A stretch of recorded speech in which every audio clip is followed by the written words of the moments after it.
Everyone was shocked when Naruko, who was inside Mahiro's body, said that she loved Naruko very much and even asked her to marry him. Their bodies had been swapped and only their close friends knew about it.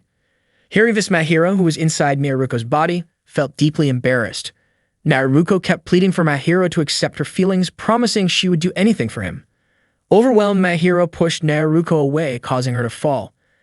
The other students were stunned by his rejection, and the teacher told the two of them to settle their issue outside so the class would not be disturbed.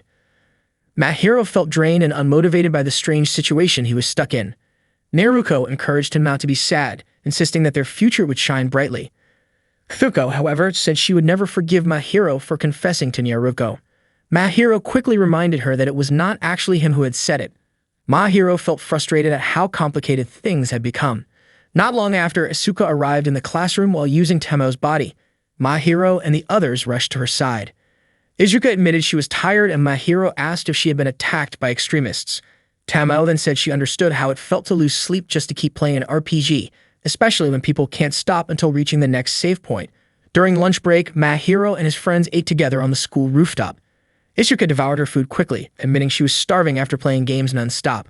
Mahiro asked about the device that could restore their bodies. Izuka explained that the device was still charging and would not be fully powered until night. Mahiro looked upset at the thought of waiting longer to return to his own body.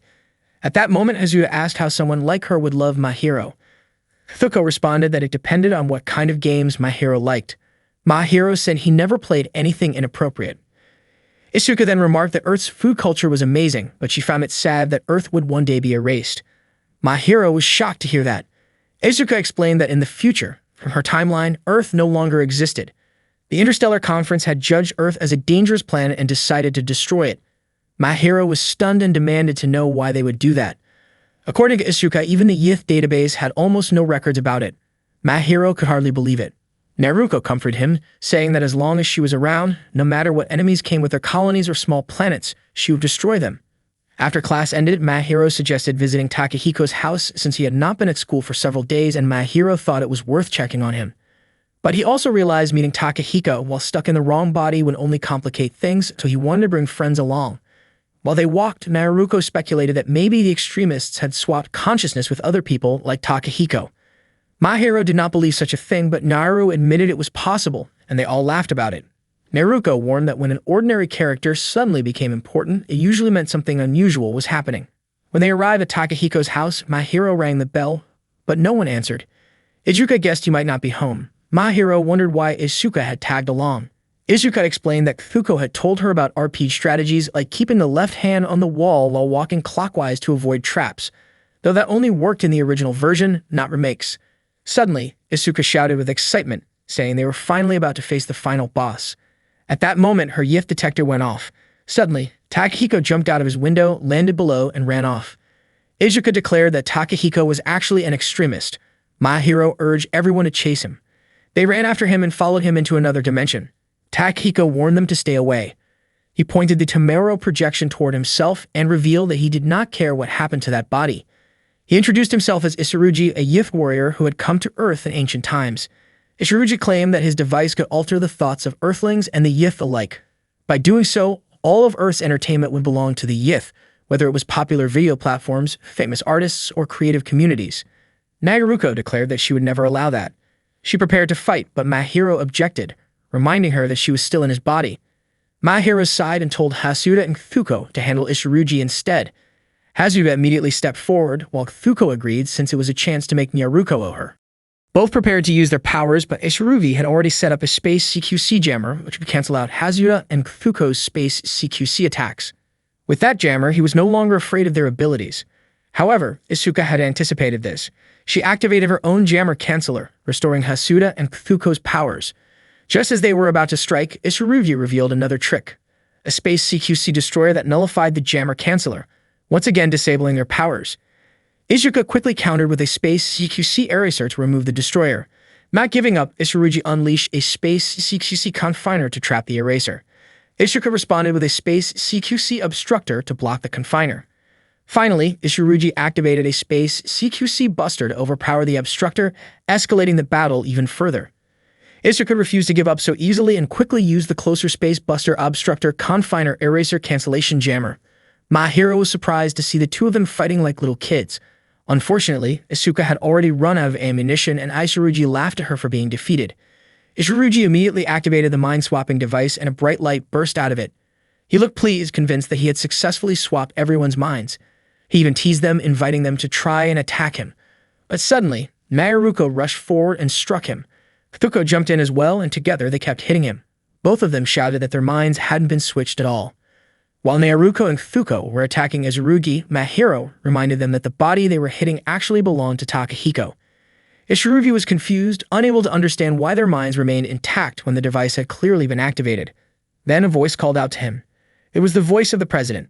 Isuka revealed that the president was the true founder of the extremist organization. Isurugi explained that he had already activated the mind-swapping device as instructed by the president, but apparently it hadn't worked. The president told him that it was good enough since everything had gone according to plan anyway, and from that point on, the president declared that all of them needed to be eliminated. Without hesitation, the president turned against Isurugi and attacked him, unable to understand why the president would betray him like that. The president revealed the truth that Isurugi had created a device capable of destroying humanity, and the so-called extremist president persona was just a disguise. In reality, his true identity was that of an agent from the Interstellar Confederation known as the Child Guardian, an organization preparing to wipe out humankind. Mahiro demanded to know why the Child Guardian would target Earth. The Child Guardian explained it was because of intergalactic law.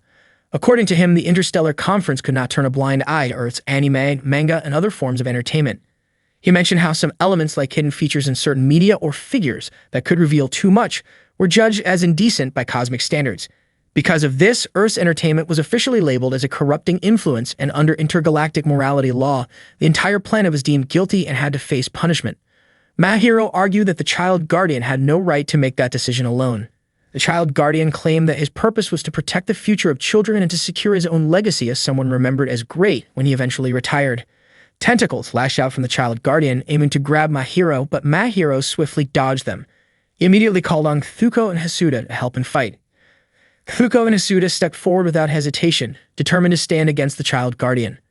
For them, Earth belonged to Mahiro and their friends, so there was no way they would allow the Child Guardian to destroy it. Mahiro reminded them that the space CQC jammer was still in effect, but Thuko answered that sometimes an alien had to fight even if they knew they might lose. The Child Guardian called her foolish for choosing what he described as certain death and extended his tentacles toward Thuko and Hasuda, but both of them dodged with ease and struck back at the tentacles. Isurugi, furious after realizing he had been deceived by the Child Guardian, prepared himself to fight as well. As the tentacle lunged at him, Mahiro swung his steel rod and struck it down.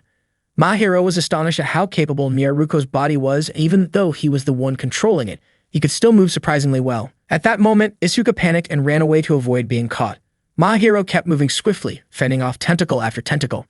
But then the Child Guardian revealed a weapon and fired a beam of light straight at Mahiro. Seeing this, Naruko leaped forward without hesitation to shield him, and the blast struck her directly. The impact hit her chest, injuring Naruko, who was inside Mahiro's body. Thuko cried out in shock, her voice breaking as she fought back against the tentacles, trying to hold back her tears. The Child Guardian laughed coldly, saying that Naruko had brought this on herself. Mahiro, refusing to give up, desperately tried to wake Naruko, begging her not to stay unconscious while Earth's entertainment, the very thing she loved most, was in danger. He reminded her that she had always promised to protect him. Mahiro finally realized that protecting someone wasn't as easy as he thought. He apologized for always being mean to Naruko. Tears started falling as he kept calling out her name, hoping she would wake up soon. His tears landed on Naruko's face, and suddenly she smiled, pulled Mahiro's head closer, and kissed him tightly, so much that it was harder for him to pull away. Thuko and Hasuda were both shocked when they saw it. After the kiss, Mahiro's face turned red while Naruko looked overjoyed, saying that she finally knew what a kiss felt like and it was surprisingly soft. Mahiro was annoyed because Naruko had suddenly slipped her tongue in, and he was also confused about how she suddenly came back to life. Naruko explained that she was saved by a protective charm she kept in her pocket. Mahiro complained that if she had been fine all along, she should have woken up earlier.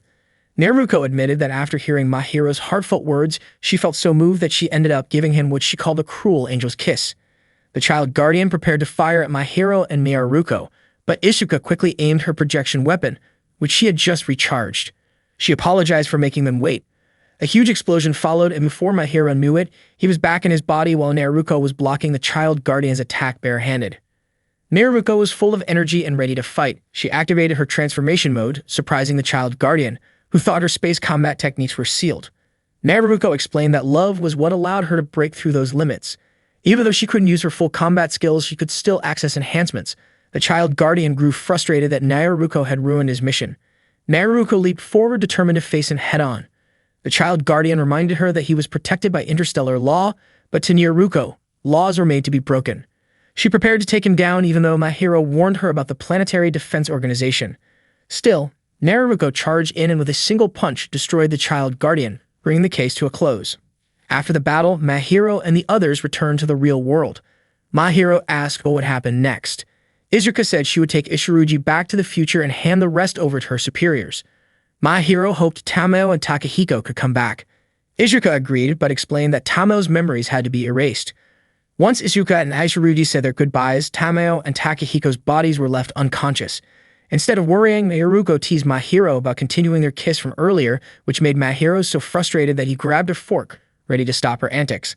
Later that night, Asuka returned to Tamao's room to play games. Tamao woke up and called her name, surprising Asuka, because she was sure she had erased Tamao's memories. Tamao confessed that she still remembered everything. Realizing her mistake, Asuka admitted she had been careless.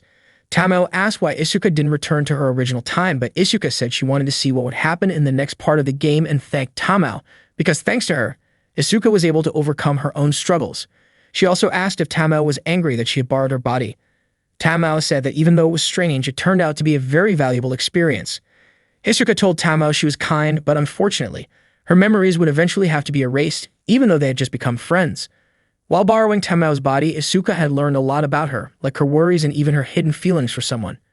Tamao was shocked that Asuka knew, turned red with embarrassment and playfully hit her, begging her not to tell anyone about it. Asuka promised to carry Tamao's secret with her into the future. That night, as she stayed by Tamao's side until she fell asleep, she also promised to always support her. The next morning at school, Mahiro felt lucky to finally have his normal life back. However, his classmates were still gossiping about the love confession from yesterday. Then the teacher came in, called Mahiro, and asked him to explain what happened during that confession. At that moment, Mahiro realized his life was still far from normal.